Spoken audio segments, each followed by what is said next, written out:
Hello, everyone. Welcome to Beyond the Pitch podcast.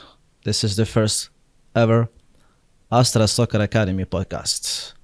In this podcast, we will sail across the high seas of football.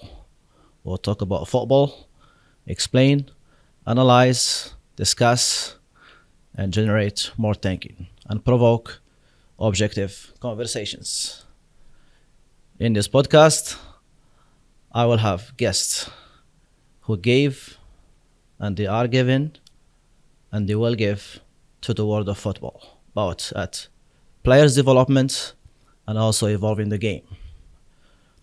My name is Mo, and I'm going to be the host of this podcast. So in my podcast here,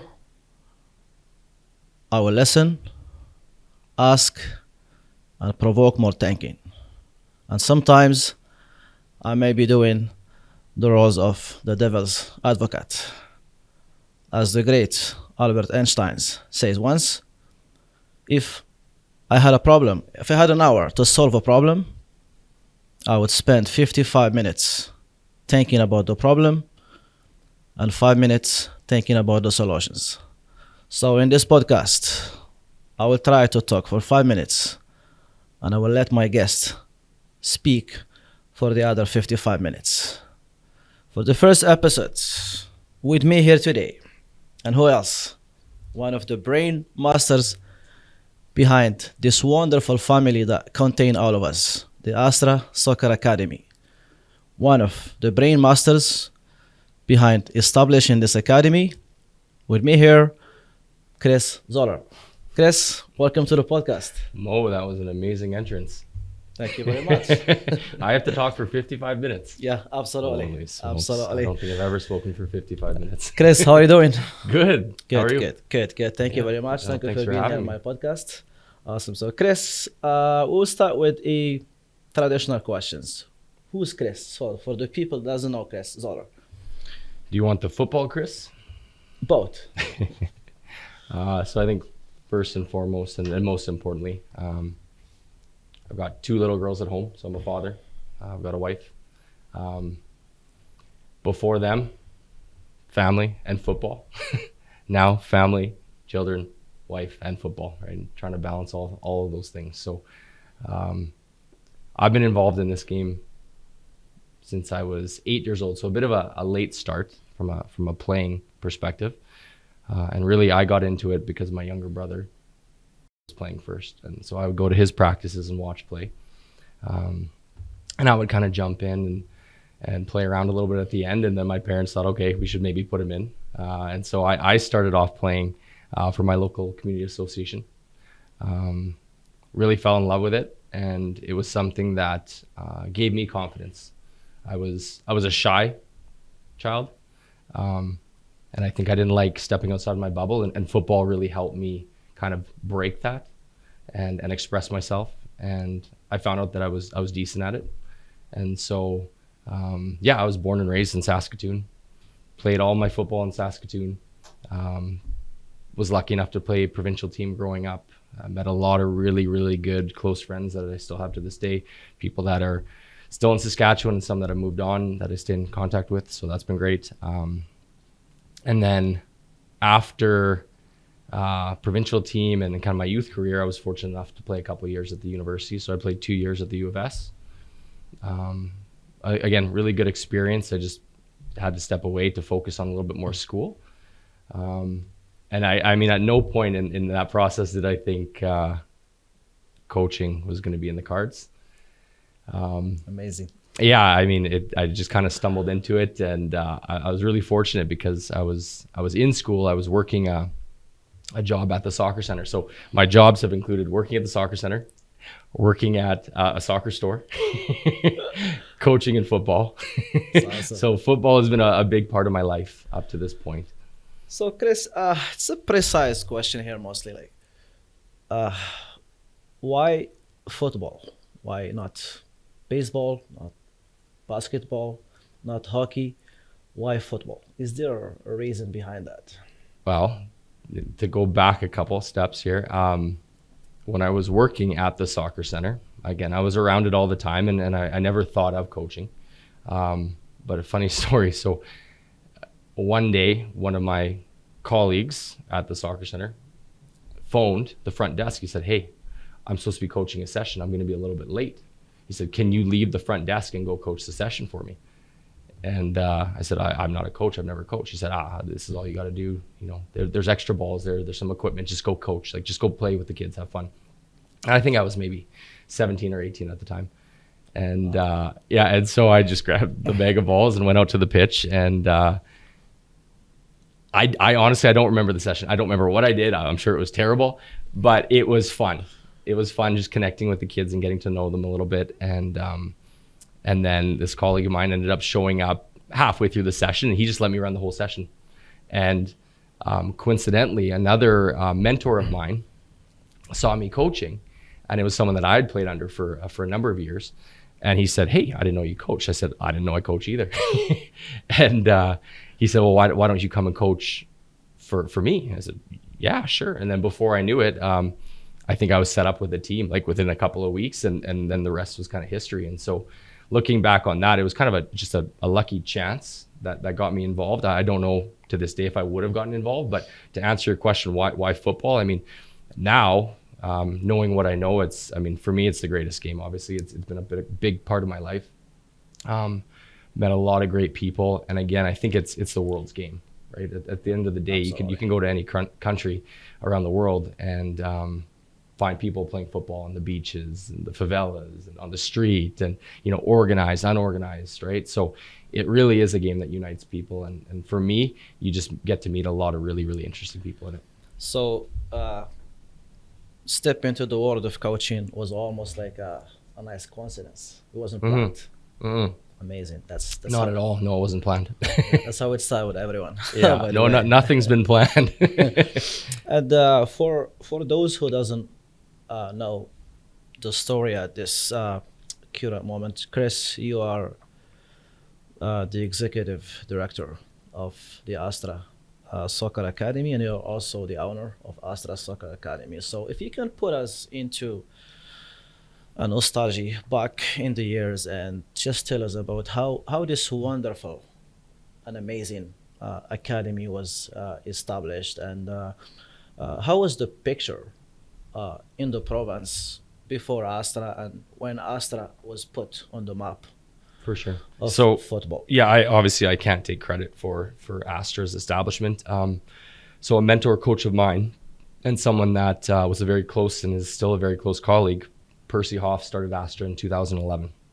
So Percy had always run a series of camps and clinics under the name Samba. I was actually a participant as a younger player, and so I think the Samba philosophy was a lot of what Astra is today. It was focused on player development. It always came at a time where the regular club season was on break, and so you would enter these camps, you develop your skills, and it was a really, really good environment. And it was different. It was different than what we were getting at that time. And so I think a lot of people were drawn to that.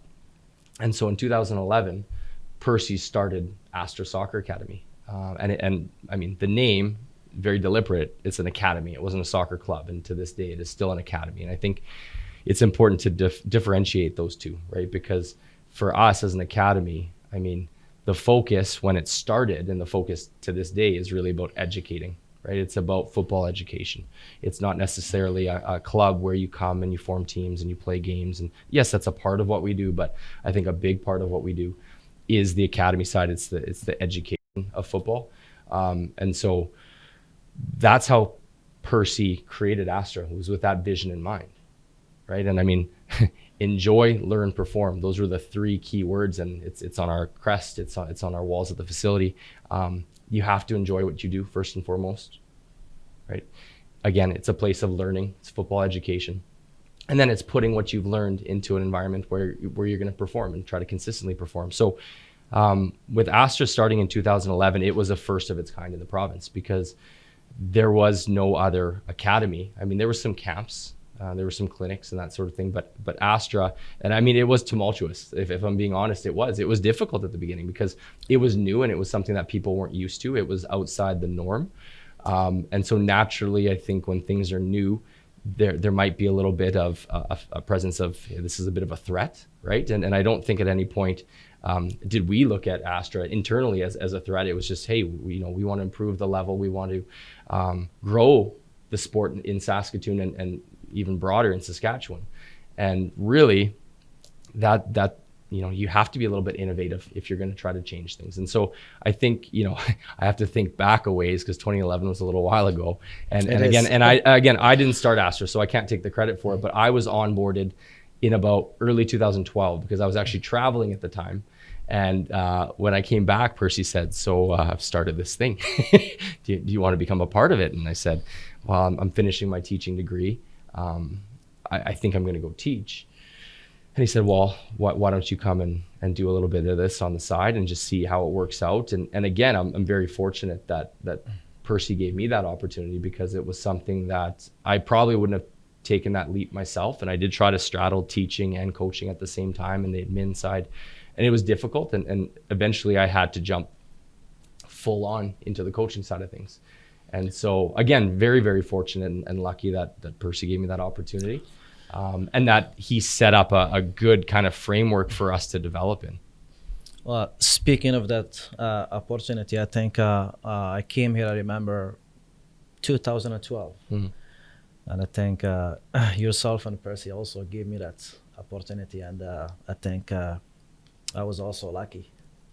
Like when I started coaching with you, I just discovered and realized, this is a great environment. And to be honest, to where I am today, whatever level I am as a coach, I think I have to give you and Percy the credit for that, because you really you gave me the opportunity. You opened the windows of opportunity for me at that time. You integrated me in the football community, let's say, with different other great people, of course. But no, that's really amazing. So speaking here of the establishment, Chris, and speaking of all that beginning and how things started, like you mentioned also those symbols, enjoy, learn, and perform, what it means, or which is the core value for the academy. And is there any other challenges like on the way, like just to, like in the process of establishing the academy, is there like a challenge like that you found in the way, like For sure. Logistics or anything that, because it's the academy now, it's big and it's have a good reputation in the province, but I'm sure behind that reputation and that great picture, there's a lot of work in behind that being done. Yeah, absolutely. I mean, to go back a step, I mean, the way Astra started, it was purely supplemental training, right? So what that means is players would register with various clubs and other programs across the province. And they would ultimately come to us for additional training, right? So at that time, there were no teams at Astra. It was just training. And I think that's what was new and different. And again, the mandate was to grow the level across the province, right? And you can do that by impacting as many people as possible. And I think maybe when we started out, and I don't know if I don't want to put words in your mouth, but for myself, I didn't really know what we had. We knew what we were doing, but we were following Percy's lead. He was obviously pivotal in the role that he played. And he wasn't telling us this is how you have to run sessions, you have to do it this way. But I think he very strongly modeled what he wanted from us. And as a young coach, and I mean, let's be honest, we were all fairly inexperienced at the time, but we were being led by somebody who knew, he had a good grasp on. We learned a lot. 100%. He had a good grasp on world football and development. And again, development is the word that's going to keep coming up, because it wasn't about development. It wasn't about tactics. It wasn't about how you set your teams up. I mean, we learned that stuff as we went, but it was more about how do you develop players? How do you make them more technically proficient? How do we improve the game intelligence? How do we aid some of those physical and mental attributes as well? And I think that's where the holistic training came in, and that really set the groundwork for Astra, right? And so when we talk about, some challenges that came up, I think the first biggest challenge was, as we start to gain momentum and more people wanted to be a part of it, the conversation starts to shift a little bit, because it's okay, we're doing training, this is great, But then, people start talking about, well, could we form teams and what would that look like? And again, I think as a young coach at the time and kind of on the outside, not really as aware of maybe the business side of it and just our membership and what that allowed, I thought that was exciting, right? We thought, okay, teams, that's neat. We get to go and compete with players. I think looking back on that, the supplemental training was very, very important, and that was a huge first step. And that allowed us to essentially obtain membership through Saskatchewan Soccer Association, because we were a member at that time, right? And if we were, we would never have been granted membership status if we were a full club with teams, right? So I think supplemental training was a good first step, but the natural evolution of that over time was, I think, we showed that we were doing a decent job of developing players, and that we had a good environment, and then we earned the trust of Saskatchewan Soccer, other members as well, to say that, yeah, we are able to form some teams. We're able to compete in tournaments, and that was the next step. But obviously with that came some challenges as well, because there's growth. And then you're also kind of caught between, well, we're supplemental, we also have teams.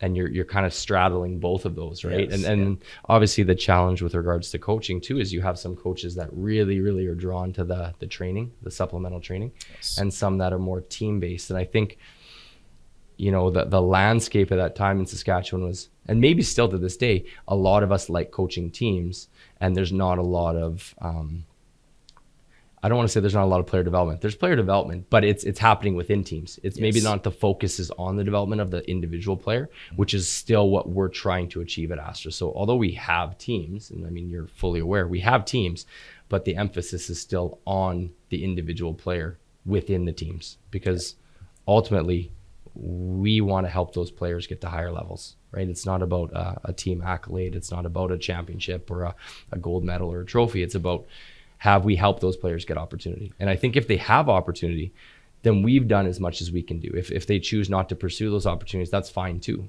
right? Everybody wants different things, but I think positioning them to have the tools to be able to go further in the game and continue to play that's our job. That's what we do, right? And I think maybe the biggest challenge is just having people understand that is what we do, right? Yeah. Because again, we're open to players from all over the province. So we do attract players from outside of Saskatoon. Yeah.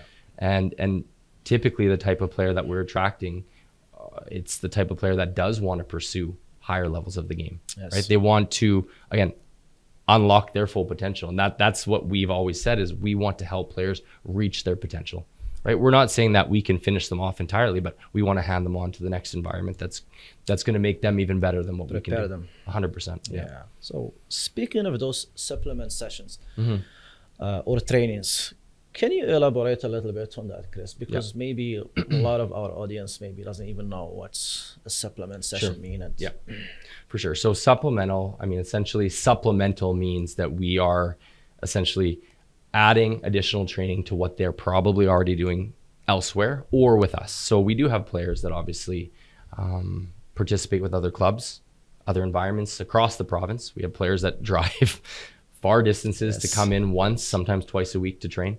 And then we have players at Astra that also are part of our team programs. And then they might want one extra day a week as well, right? So the supplemental essentially is, usually it's an hour, sometimes 75 minutes, additional work on the ball where these players can come in, get extra touches. It's really about maximizing touches on the ball. So I think the supplemental is, it's kind of how Astra started, right? Yeah. It's lots of touches on the ball, one ball per player, 1v1s, 2v1s, 2v2s, juggling, tricks and feints and fakes with the ball, passing, receiving. Like, it's breaking down a lot of technical components that sometimes within a team environment is difficult to teach, because you might be working with 16 to 20 players. Yeah. And, again, you're sometimes preparing for the match on the weekend. So you lose focus of the technical side of the game and maybe some of the decision making, and sometimes we start to overlay more tactical principles. So the supplemental, essentially, it's a guide saying, this is what that hour or 75 minutes is going to look like. It's going to be lots of touches on the ball. It's going to be ball mastery, ball competency, because again, our belief is that if we can develop that mastery on the ball, it's going to develop confidence. And if you're a confident player, you're going to continue playing longer, And it's kind of cyclical in that sense. If you're not confident, you're not enjoying it, you're probably going to quit the sport at some point. So it's about building that confidence through skill acquisition. So basically, it's extra attention on the individuals. 100%. Yeah, absolutely. Yeah. Perfect. No, that's great to hear. And so how the Astra vision, how do you look for that individual? We know at Astra, one of the core values that developing the individuals to go, hopefully at some point in their career after maybe grade 12, go and fit and play in other environment. That could be youth sport or could be beyond that. So how that process of developing the players right from the beginning when he joined the academy till that stage when he's going to leave after grade 12, like how Astra looked at that process, how Astra approached that process from both at the individual level and also at the team level together. I think it's tricky because it's a little bit different for everybody, right? I mean, we have players that start with us when they're young, under 7, 5 and 6 years old, right? I've got a 5-year-old. she's starting young, right? Some players start older, right? And so that process does look a little bit different for everybody. I would say, I mean, our hope is that if players are joining us when they're young, they're hopefully enjoying what they do, right? Hopefully they're learning about the game a little bit and they're sticking with it because, again, they're competent and they're confident and their friends are there and they've developed those connections with the coaches and with the community at Astra. So I think for the player that starts when they're young, that process is obviously a lot longer.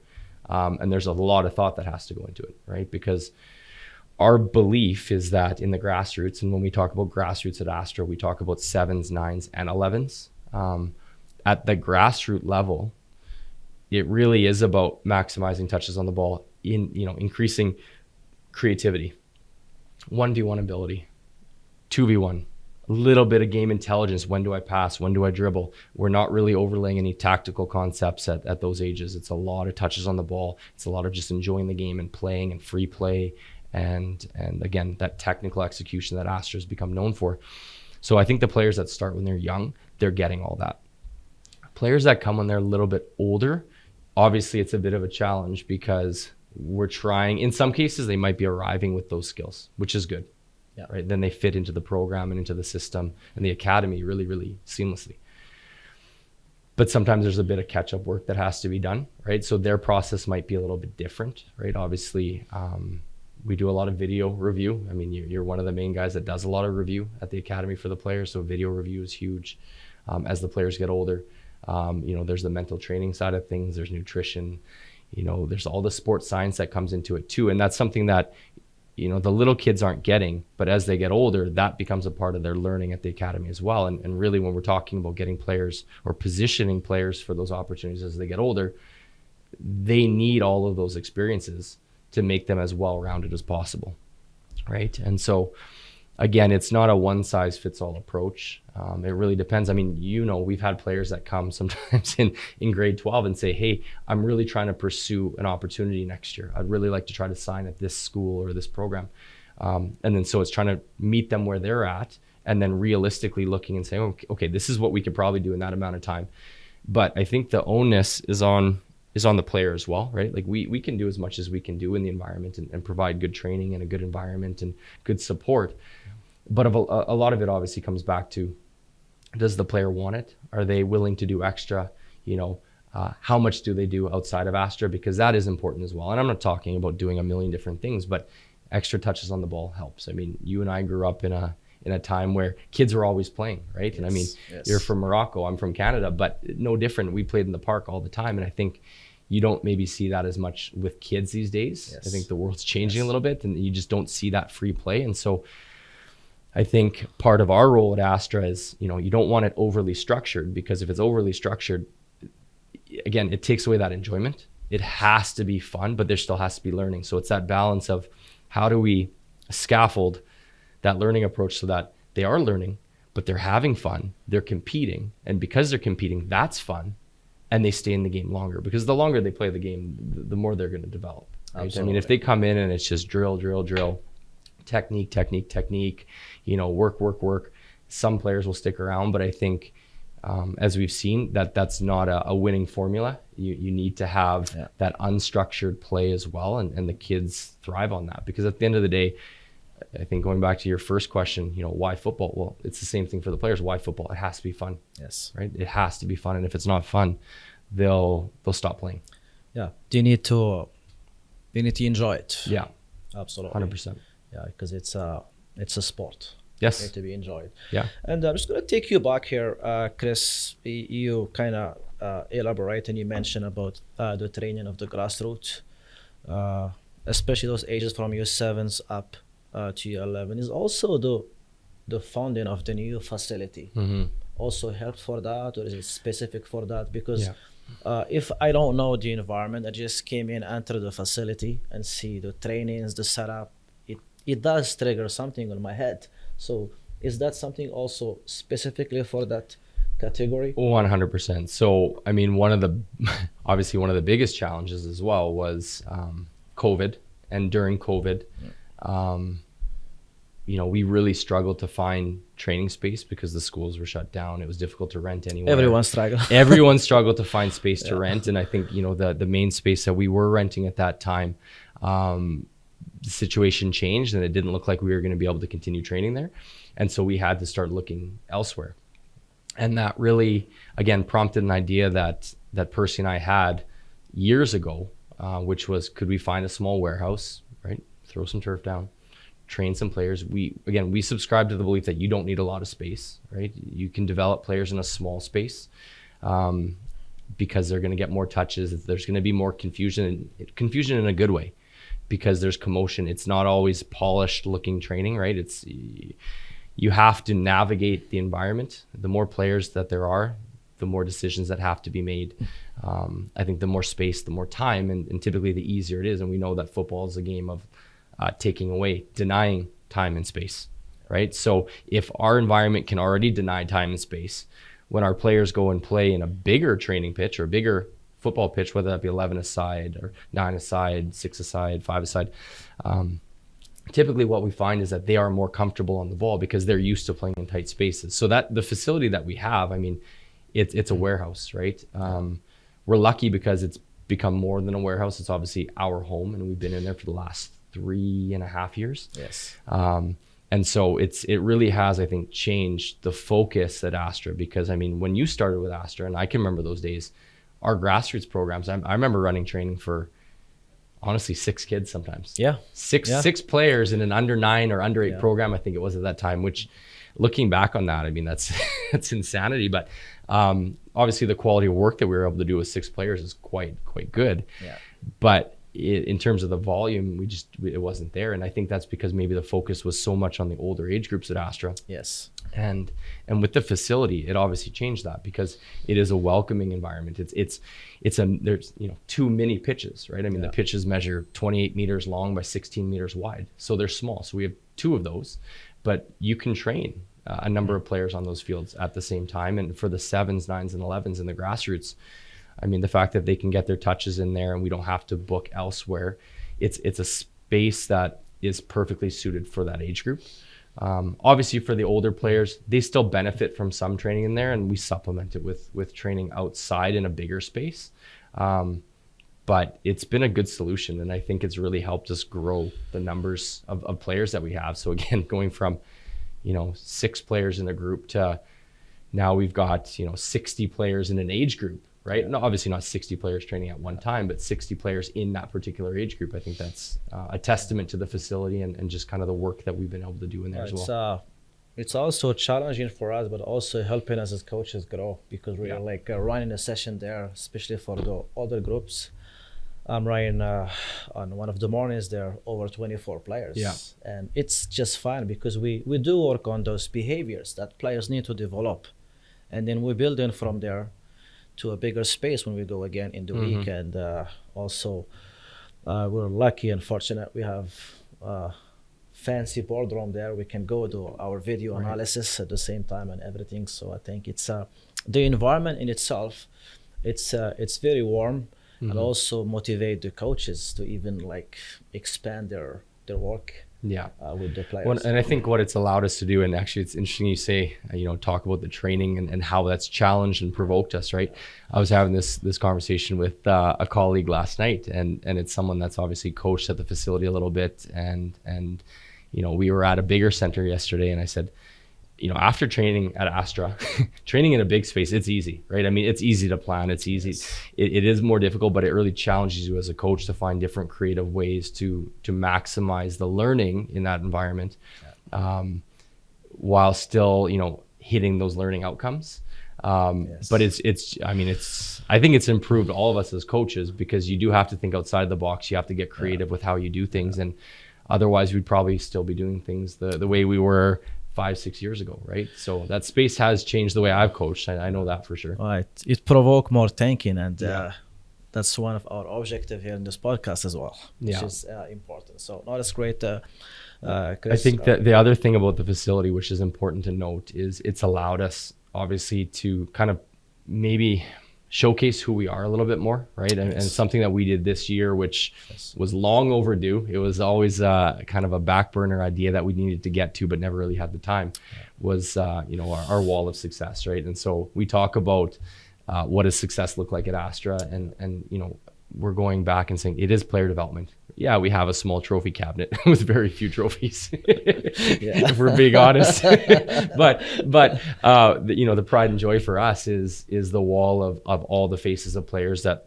have moved on to post-secondary programs or programs overseas or in other provinces, and then also the number of players that we've graduated to the Saskatchewan Excel program, right? Because I don't have the exact number, but I know it's over 150 between Excel and all the graduates. And there's a lot of players that obviously have come through our doors that we've helped.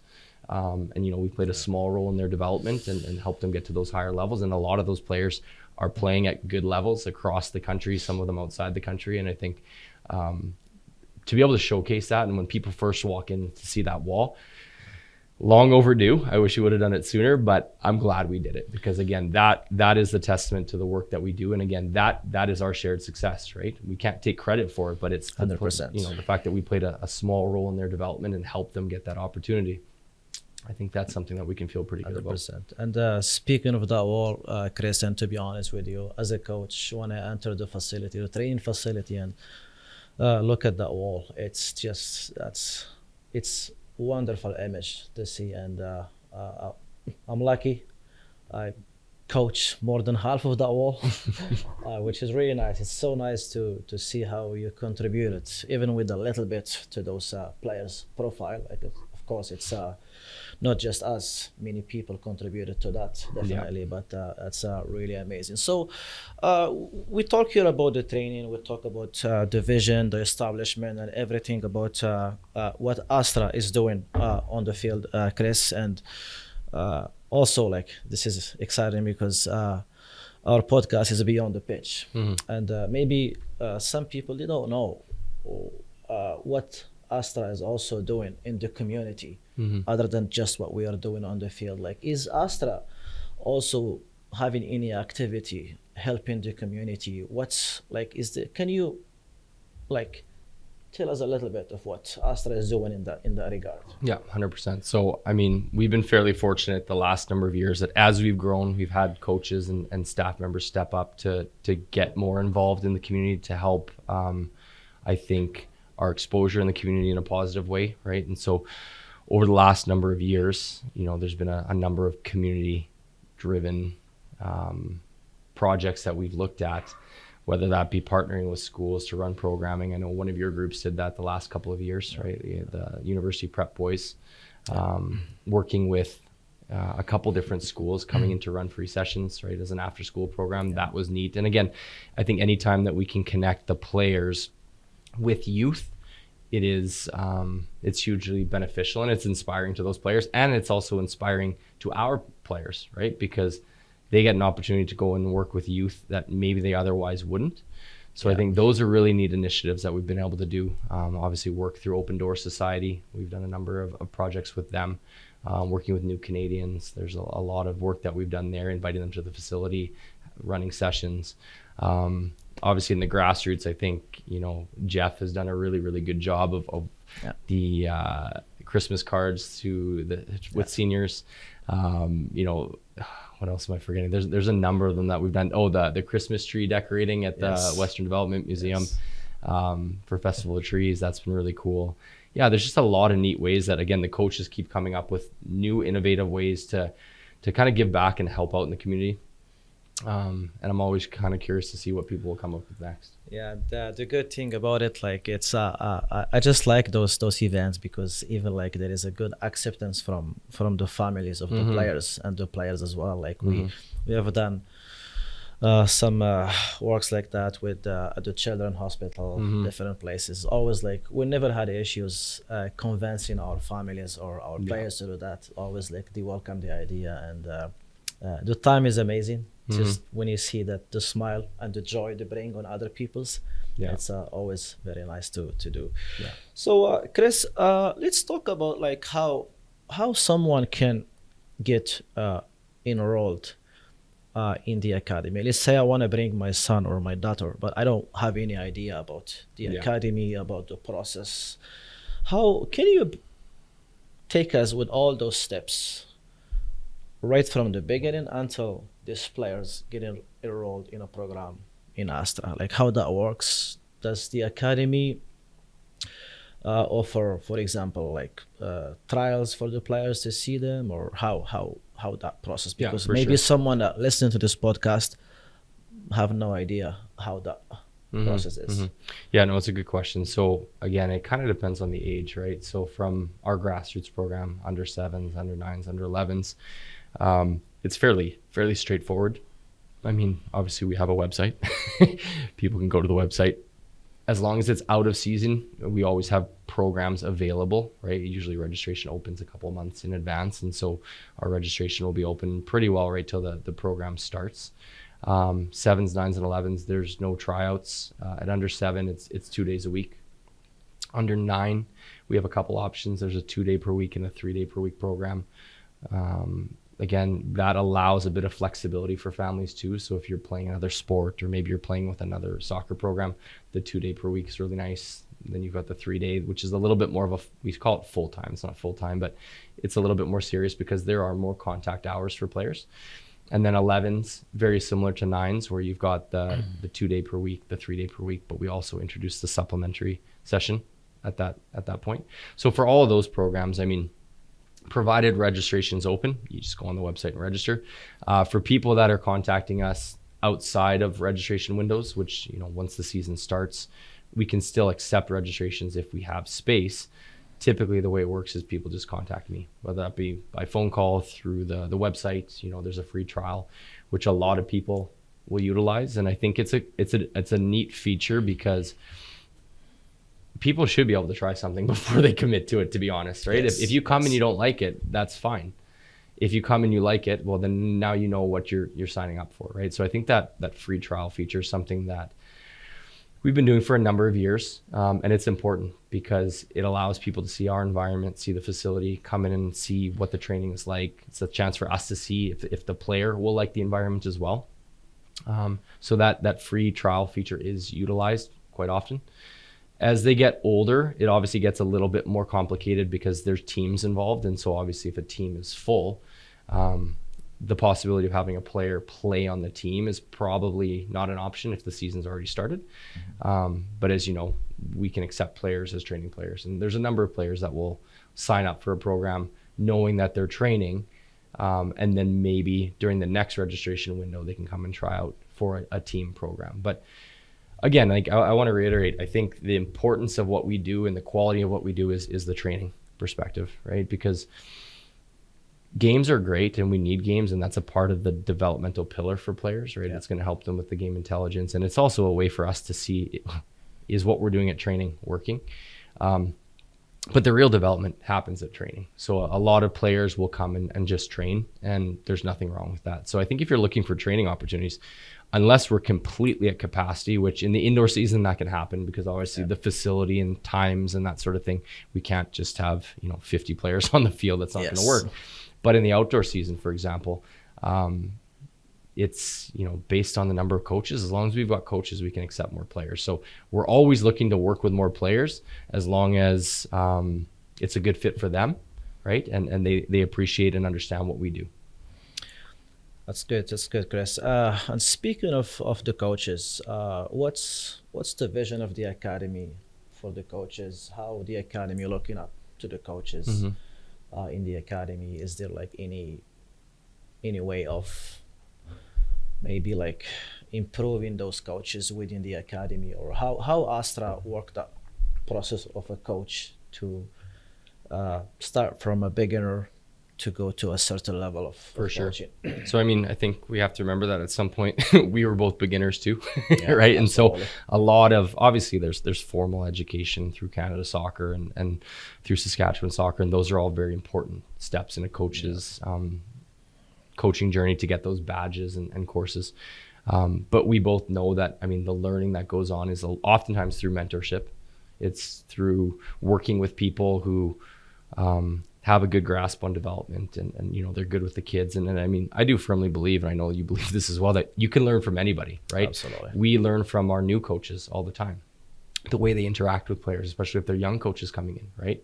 As we get older, it's sometimes more difficult to relate to young players, right? And so the younger coaches that come in, they have naturally an easier time connecting with the players because they're closer in age. And I think there's something that we can learn from each other. So again, most of the coaches that we have come in, we're fortunate because they're academy grads, right? It's I call them kids. They're not kids, but you know what I mean? It's people who have been with us that you and I have coached maybe from the time they were little. Yeah. They've graduated, maybe they've gone off, played 2, 3, 4 years somewhere. They move back to Saskatchewan and then they're looking to get involved. So I think that for me is inspiring because that's obviously a different pathway than what I had as a player. I mean, yes, I went from playing into coaching, but for these players to some of them to grow up in the environment, play in the environment, then come back and coach and give back in the environment, that's huge. So again, I think the mentorship piece is a huge part of that.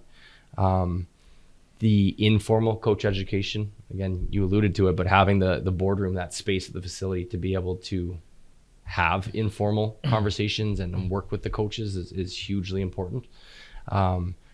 It's something that we obviously didn't have as Astra was growing, but we always made time to get together and discuss coaching methodology and, hey, you know, what's working for you? This is what I'm doing, and just kind of share ideas. And so I think, you know, yes, we have a way that we want things done at Astra. Yes. We have, let's call it, we have the Yeah, overall, we know what we're trying to make. We know what the meal should look like, but I think the ingredients are up to the coaches, right? Yeah. And then that is really, you know, we give some of the ingredients, but if you want to add this or spice it up with that, there's that freedom and autonomy to do that as well. So I think the coaches that we have, we're fortunate because they subscribe to the ideas and philosophy that Astra adheres to, but they also understand that they've got a little bit of room to play around with that and you know, grow themselves, because you and I both wouldn't be where we are if we didn't have that autonomy. If we were told this is how you have to do it, this is the session plan you have to follow. I mean, there's no way that we would develop. You're just a robot at that point. So I think having that freedom to express yourself as a coach and learn and grow is a huge part of it as well. Yeah. And I think that's also what helped me grow in Astra, because I got the what. I know the framework I have to work within, but also like I have to bring my house to everything I'm doing, which is something amazing, but really like very nice when I walk around the training grounds and enter the training facility and see just the energy with young coaches within the academy. It's amazing. And I'm fortunate, again, I coach most of those young coaches. And also you see returning coaches that graduated from the academy, went and played somewhere, and then came back and gave their experience to the kids. It represents the word of the family that we always like use it as one of our core value at Astra, which is really amazing. So well, I think the one thing just before we move on about that is the coaches that we do have, we're very lucky that everybody subscribes to the belief that it is about player development first, right? I mean, absolutely. And maybe that's because Astra started as a supplemental academy, and because we still have that arm of Astra, that supplemental arm, that a lot of coaches do look at it as, you know, I think most of us derive joy from developing players and seeing them do something in the match that, hey, we worked on that, or, that individual moment of brilliance, right? Like, we really enjoy that over team performance is important, obviously. And, we both work with older players at Astra as well, but we can't enjoy team performance if coaches aren't doing the work with the young ones to teach them those individual competencies, right? And the individual skill and ball mastery, right? So our work becomes that much more difficult if we don't have coaches that believe in what we do. So again, we've been fairly fortunate to have coaches that really do believe into the development of players, and it's not just about, hey, putting a team together and going and playing a million matches, because it's fun. Obviously, it's fun to coach matches, but personally, I really enjoy working with small groups of players.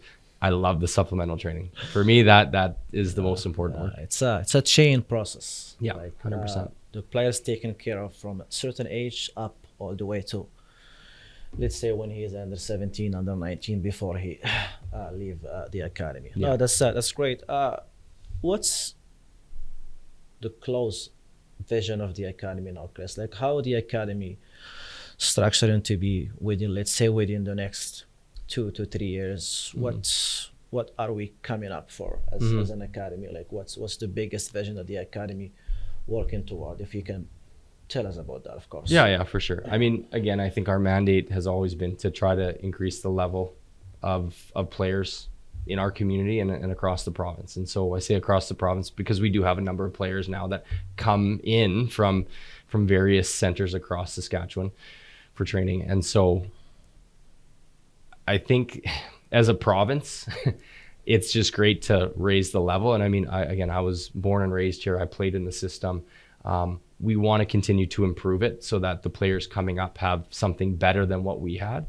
And so I think on a global scale, global meaning bigger in this case, not obviously the globe, but on a Saskatchewan level, we want to continue to push and be innovative, and we want to raise the level of soccer in Saskatchewan. I think by us being better, we do force everybody else to become better as well, right? And I think that's a positive thing, right? By being innovative and coming up with new ideas and trying different things, it changes the way people look at the sport, and hopefully it does improve it. So I think the next 2 to 3 years at Astra are pretty important, because obviously we've experienced significant growth over the last 3 years. So it's a matter of ensuring that the quality remains. I think we don't want to grow too fast, too soon. I think the number of players that we have with regards to team programs, I don't want to see that increase. I don't want 15, 20, 30 teams at Astra. The vision really would be to impact more players on a supplemental skill level, so they can go back and play with their clubs, raise the level, help raise the level, have more contact with players. And then, we're still training. We still have groups of players that compete in teams. But I think with those teams, the plan at some point would be, hopefully within the province, there's a structure that allows us to compete at even higher levels as well, right? And so, I mean, you and I have both, you've been fortunate to coach 2 teams at nationals now, and I was obviously lucky to be with you at the first nationals with the U15 boys. That's a meaningful experience for the players. And I think being able to play competition from outside the province regularly, and we do it with tournaments and that sort of thing, but I think having access to competition, good levels of competition outside the province where, teams are playing football, Yes.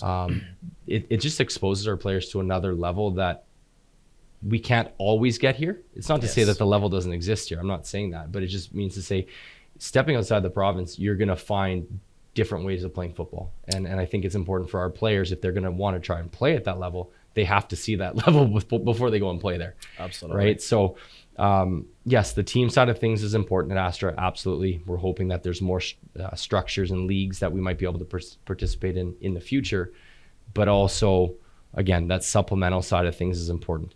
Obviously, we run a variety of camps as well. Position specific camps have been hugely popular. That's something that, we'll continue to do. Am I missing any other big ideas? Yeah, I think those probably most of it. Yeah, those are the main ones. And then obviously, as we look towards the future, the building that we're in right now, it's a matter of, okay, is that going to satisfy the needs of all of our members? Even right now, I feel like we've grown our grassroots, which is important. Yeah. But it may be time to possibly look at something bigger as well, right? And what does that look like, right? And so obviously there's a number of other centers that have popped up, and you know, if we can rent time from those are great as well for the older players. But I think having our facility to continue to grow the grassroots side of things and just impact and work with as many players as possible, that's important, and I think our facility will continue to help with that as well. Oh, that's great. That's a lot of hope in that last message, Chris. Well, Absolutely. I mean, obviously, some of it's out of our Yeah. control, but We we do the best we can. Yeah, I think we have to be positive. Yeah. Because it's important to stay positive, and I think positivity we should be part of our nature as a human being. Chris, who influenced you a lot in football? Like, let's talk about at the pro level, whatever. Who you look at the world of football? That's, yes, I want to be like this person, or make you love the game even more and more. Who is your biggest influence in the world of football? Well, I'm gonna have to I have to go local here, Mo. I think there's obviously managers that you can look up to, and you know, you watch Premier League and hey, you know, I want to mimic that manager, or this coach or that coach. But at the end of the day, that's not the environment that we're in. Yeah. We're in player development. So yes. to say, yeah, I want to be Pep Guardiola. Okay. Like, if we approach our matches at Astra like we're Pep, I mean, come on, let's be serious, right? It doesn't exist. No, it doesn't exist. So I think, you know, I have to still, I'm going to have my developmental cap on here and say, for me, it's Percy Hoff, right? Because he gave me what I have in terms of a startup in the game. Brought me to Astra, taught me every step of the way, helped out, you know, brought in good guests and good coaches from around the world to come in and work with us and show us different ways of playing the game. I think that really molded, you know, my football brain. And obviously without Percy, I wouldn't be here today doing this. You know, I'd probably be teaching, to be completely honest. So I do have to give him all the credit in the world, because yeah, it's that's amazing. Yeah, it's very nice. Very nice to always have someone that really influence you at something that you do. Yeah. If you want to describe Astra in few words for us, Chris, what would you say about Astra? I think it's a place of learning, right? And we talked about it early on, but it has to be viewed as a place of learning, because that's what we're aiming to do. It's football education. Right? Again, with fun mixed in. It has to be fun. We can't forget that. It's not all skills and drills. It has to be fun, but I think our duty to the players and our duty to the families is to help them improve their level of play. And so if a player comes in our doors and 2 years later they haven't improved, we failed. It's not the player's fault. We failed. There's something happening that hasn't allowed them to progress. So I think that is something that we can control. And for the most part, we've done a very good job of working with players and players of all different levels and abilities. And so I'd say that's what people need to know about Astra. That's what Astra is. It's a place of learning. It's a place to upskill yourself and work on your football IQ and your technical skills. If you have one person to say thank you very much, who that person would be? Are we just talking football? In general. Okay. In this case, it's my wife. 100%, because obviously, you know, football is a difficult industry to be in because it requires you to be away a lot. Yes, evenings, weekends, weekdays, mornings, right? Yeah. I mean, we're away a lot. And so without, I think, her understanding, this would not be possible. And there's a lot of people in football that struggle to find that balance. And I'm not saying it's easy. I'm not saying we have it all figured out, but obviously having her support is paramount, because without that support, I couldn't do what I do, right? Like, I couldn't be away from family. And obviously that's difficult, being away from family. But I think the project that we have at Astra, it's important. I think we have very good people involved in the project. So again, my hope would be at some point to scale back a little bit. But I still obviously really enjoy the coaching side of things and just working with all the players and getting to know the families. So, yeah. And we do still want you to coach with us. Don't forget. Oh, thank you. Thank you. No, you're an amazing coach, and I always love to have people like you being around the players and developing them. Chris, thank you very much. I really appreciate your time talking to us. You told me information that maybe we didn't have a chance to talk about them, me and you. I appreciate your time. I wish you all the best in your personal life and also in your career. And yeah, it was very nice having you here today at the first episode of Beyond the Pitch podcast. My opinion, it doesn't really matter what I think in this podcast. What it matters is the truth. And that's why I'll be asking, listening, and also observing my guests. And all the guests that's going to be here at this podcast, they will evolve the game in our province, our country, and beyond. Thank you very much for listening, and see you in the next episode. Thanks, Mo. Really Thanks. well done, buddy.